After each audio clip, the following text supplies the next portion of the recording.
Good morning बच्चों, मैं लाल बहादुर सिंह यादव यशन आईसी यूट्यूब चैनल पर सभी छात्र छात्राओं का स्वागत अभिनंदन करता हूं।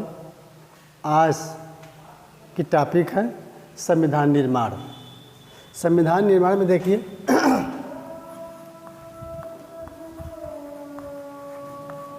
संविधान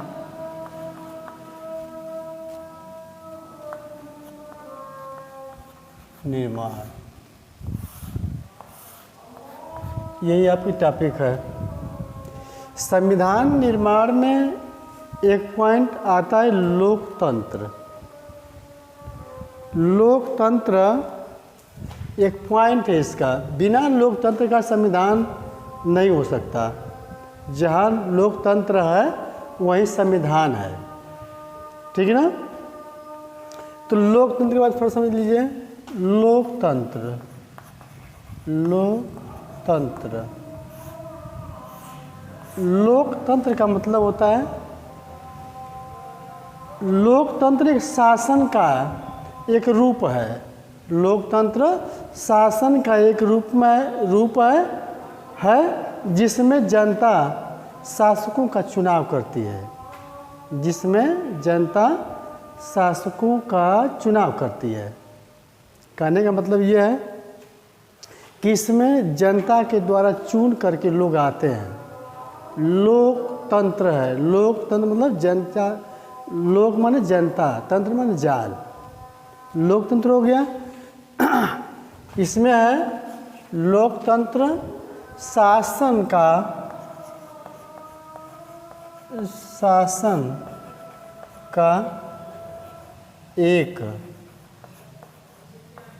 रूप है जिसमें शासक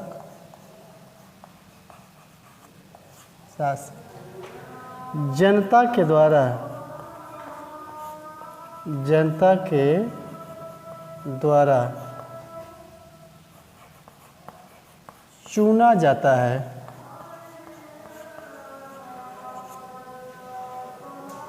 यही है लोकतंत्र शासन का एक रूप है जिसमें शासक जनता के द्वारा चुना जाता है। यही है लोकतंत्र। लोकतंत्र में ही जो है संविधान का निर्माण है। संविधान का निर्माण है। इसमें अब्राहम लिंकन, थोड़ा सा परिचय देते हैं। चूँकि हम संविधान निर्माण के भाग में हम साउथ अफ्रीका की बात करेंगे, इसलिए मैं जो है वहाँ लोकतंत्र के बारे में बता रहा हूँ, परिचय थोड़ा सा दे रहा हूँ। उसको देखिए। लोकतंत्र में शासक को मनमानी करने के लिए आज़ादी नहीं होती है। कुछ बुनियादी नियम होते हैं जिनका पालन नागरिकों, सरकार दोनों को करना पड़ता है। और जब सम्मिलित रूप में जब मिलता है तो यह संविधान कहलाता है।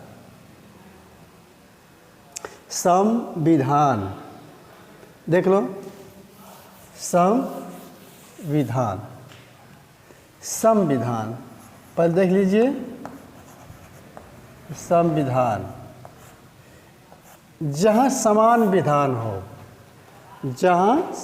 विधान हो, मतलब सम माने संपूर्ण होता है, ठीक है ना। सम का मतलब होता है संपूर्ण। क्या होता है? संपूर्ण होता है। संपूर्ण। विधान का मतलब होता है कानून। कानून कह लेंगे या नियम कह लेंगे। क्या कह लेंगे? नियम कह लेंगे। यह है इसका शाब्दिक अर्थ। इसका है संविधान। संपूर्ण और विधान मतलब कानून। संपूर्ण कानून जिसके दायरे में लोकतंत्र में शासन चलता है। जो शासक होगा इसके तनिक भी खिलाफ कोई भी कार्य नहीं करेगा। यदि खिलाफ में करता है तो वह देशद्रोही होगा, उस पर मुकदमा ला दी जाएगी, उसे जेल हो जाएगा। यदि कानून के खिलाफ कोई कार्रवाई कोई करता है तो क्या होगा, वह जो है देशद्रोह का मुकदमा लगेगा, चाहे शासक रहा हो चाहे जो कुछ रहा हो। यह देश का सर्वोच्च कानून है जिसकी हैसियत से संविधान नागरिक के अधिकार, सरकार की शक्ति और उसकी कामकाज के तौर तरीके का निर्धारण इसमें होता है। आई बात समझ में? बात समझिए, संविधान के अंतर्गत जो है यह देश का सर्वोच्च कानून है जिसमें देश का नागरिक, सरकार की शक्ति और कामकाज के तौर तरीके सबका निर्धारण इसी कानून में किया जाता है, जिसके हिसाब से शासन चलता है, जिसके हिसाब से शासन चलाया जाता है। यही है संविधान। संविधान निर्माण के बारे में मैं बता रहा हूँ, देख लो। मैं आपको ले चलता हूँ साउथ अफ्रीका, ठीक ना, दक्षिण अफ्रीका।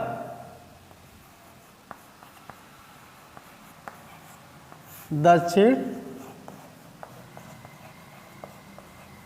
अफ्रीका, दक्षिण अफ्रीका में लोकतंत्र, अफ्रीका में लोकतंत्र, लोकतांत्रिक व्यवस्था, लोकतांत्रिक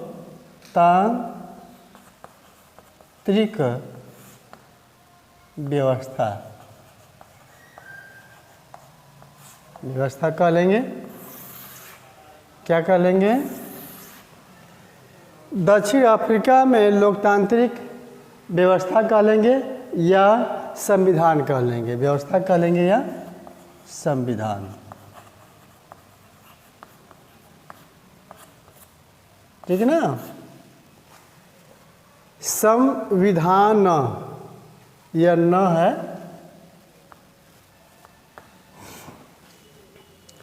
दक्षिण अफ्रीका में संविधान के बारे में जो है वह बात आती है नेल्सन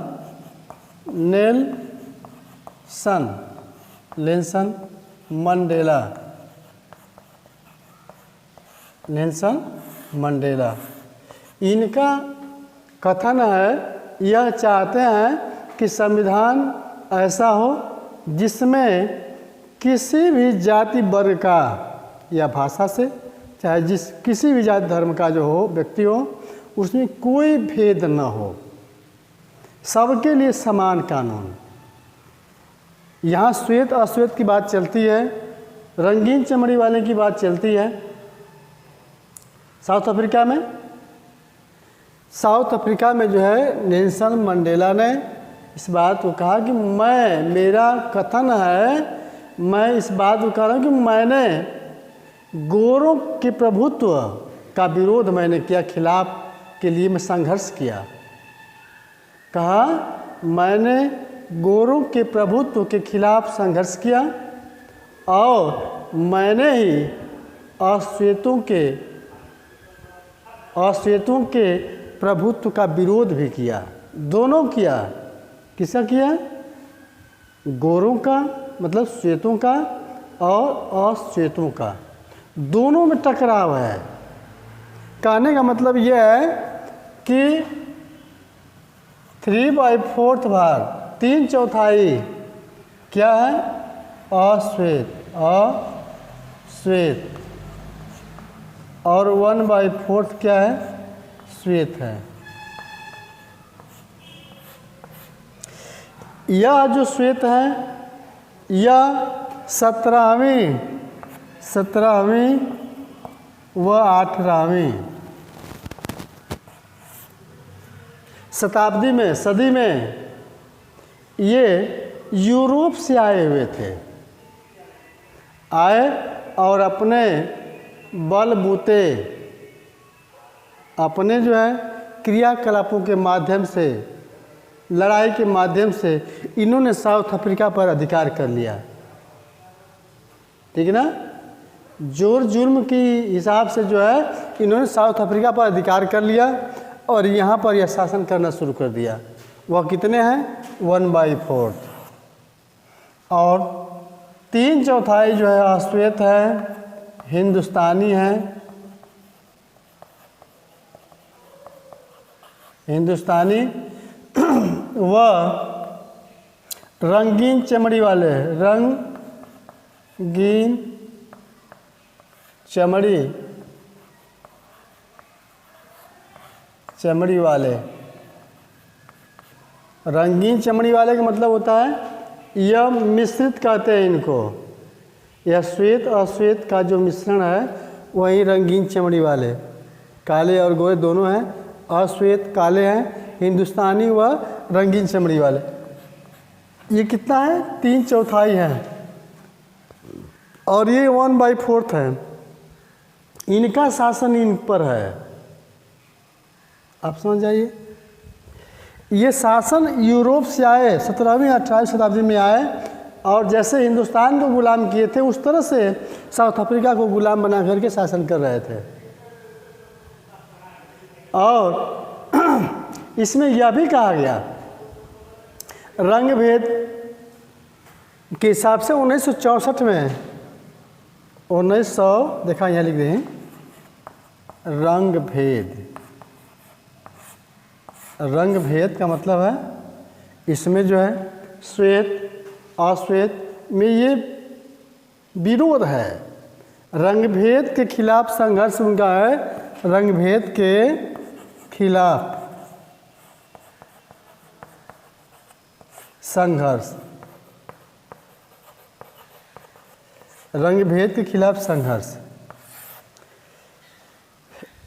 जो श्वेत हैं, जो गोरे लोग हैं, उनकी बस्तियों में उनके जहाँ रहन सहन है वहाँ यदि काले लोग जाते हैं तो वहाँ उनका फरमान था कि यदि कोई व्यक्ति काले हों, हिंदुस्तानी हों या ये रंगीन चमड़ी वाले हैं, यदि हम लोग की बस्तियों में यदि आते हैं तो उनको क्या है, उन्हें जो वहाँ पर दरबान है, जो सिपाही हैं, वो सीधे उनको गोली से मार देंगे और उन्हें लापता घोषित कर दिया जाएगा। यदि उन बस्तियों में जो गोरे लोग हैं, अंग्रेज लोग हैं जो गोरे हैं, उनकी बस्तियों में यदि कोई कार्य करने के लिए कोई जाता है तो उनके लिए अनुमति चाहिए। न तो इनको गिरजाघर में जाने का आदेश था, गिरजाघर में इन लोग को अनुमति नहीं थी कि जाएं, उसमें प्रवेश करें, सब पाबंद था। मैं बता दूं आपको, इस संघर्ष में रंग भेद के खिलाफ संघर्ष में मैं बता रहा हूं कि इन लोग को हर तरह से पाबंद था।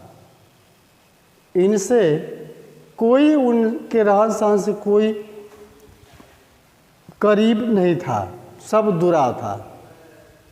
एक घटना यहाँ पर घटी है कि एक उस जमाने में एक बोर्ड था, देखिए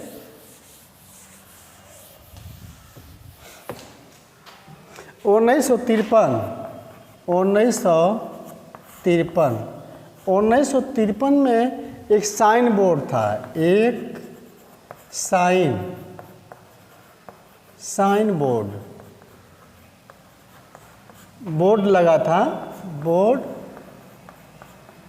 लगा था। उस साइन बोर्ड पर लिखा था खतरा, साइन बोर्ड पर लिखा था खतरा। जैसे आज बनता है ना इस तरह से क्रॉस वाला चीज, आज हम जैसे देखते हैं बिजली वाले, यदि कहीं ट्रांसफार्मर है या कहीं उस ढंग की व्यवस्था है, बिजली घर है, तो क्या होता है वहाँ पर लिखा रहता है, खतरे का निशान बनाया रहता है, ये हड्डी रहती है और आदमी का जो है मूड़ी होता है, यही है खतरा। एक साइन बोर्ड उस समय लगा था 1953 में, इस बोर्ड पर लिखा था खतरा, काहे लिए कि इनसे खतरे मतलब कि देसी अश्वेत हिंदुस्तानी और रंगीन चमड़ी वाले इन लोगों के लिए था कि यदि ये लोग इस बोर्ड के अंदर यदि इस गेट से प्रवेश करेंगे अंदर, इन्हें जो है लापता घोषित करके इन्हें मार दिया जाएगा, इन्हें मार दिया जाएगा। देखिए 1964 में 1964 में जो है नेल्सन मंडेला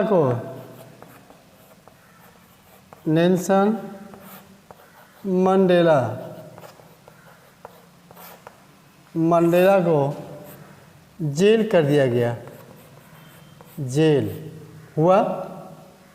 और इनके साथ जो है 7 अन्य थे, इनके साथ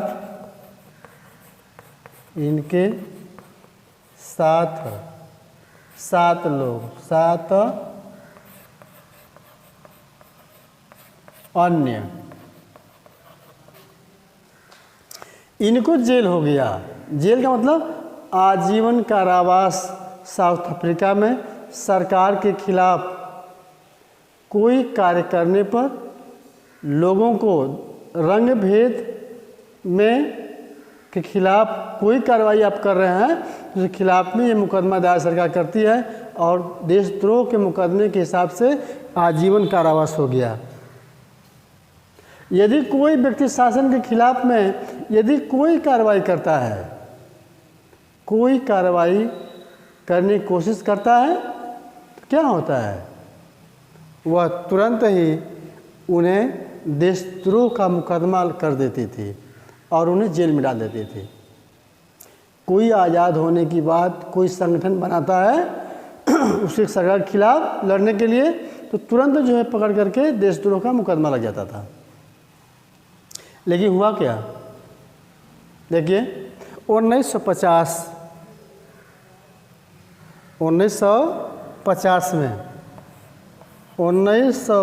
में एक संगठन बना, कौन, साउथ अफ्रीका। एक संगठन बना अफ्रीकी नेशनल कांग्रेस, अफ्रीकी नेशनल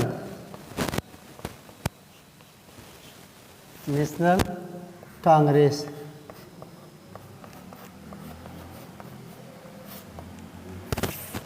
इस पार्टी के नेतृत्व में तमाम छोटे छोटे संगठन, जैसे मजदूर संगठन हो गया और कम्युनिस्ट पार्टी, ये जो है इसका साथ दिया। कौन दिया, मजदूर संगठन और कम्युनिस्ट पार्टी ने इसका जो है साथ दिया। इस संघर्ष में हजारों लोग मारे गए।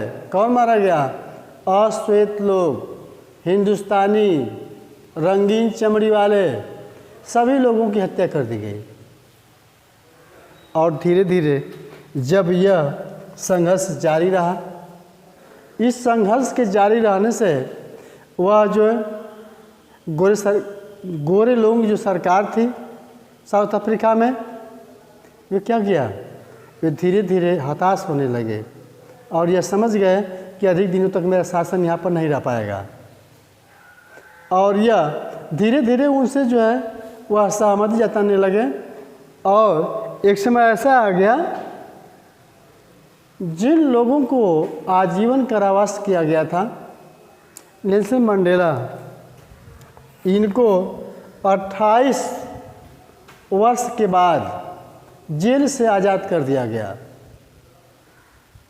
जब आंदोलन साउथ अफ्रीका में ज़्यादा तेज हो गया तब वो घबरा गए और कहे कि नहीं, अब तो हमारी ये शासन हमारा चल ही नहीं पाएगा। इस तरीके से उन्होंने किया मंडेला को 28 वर्ष के बाद आज़ाद कर दिया गया। आज़ाद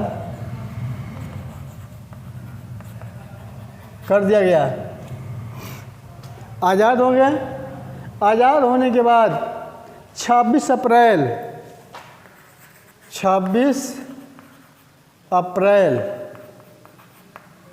1994 को 94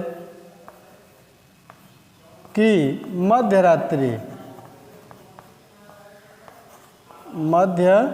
रात्रि को साउथ अफ्रीका, है ना, दक्षिण अफ्रीका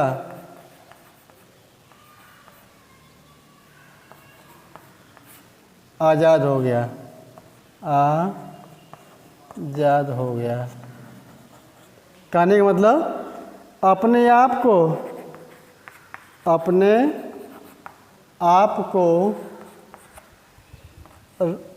गणतंत्र राज्य घोषित कर दिया। घोषित करते हुए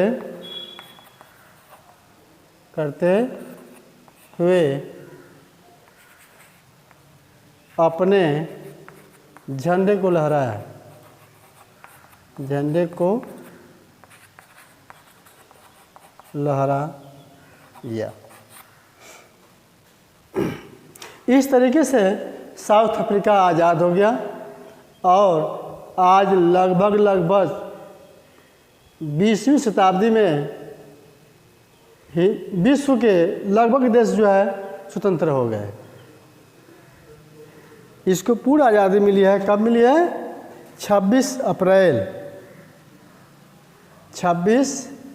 अप्रैल 1994 आज़ाद हो गया। इसी के साथ आज संविधान निर्माण का जो भाग है इसी पर हम समाप्त करते हैं और शेष बात जो है अगले वीडियो में। धन्यवाद।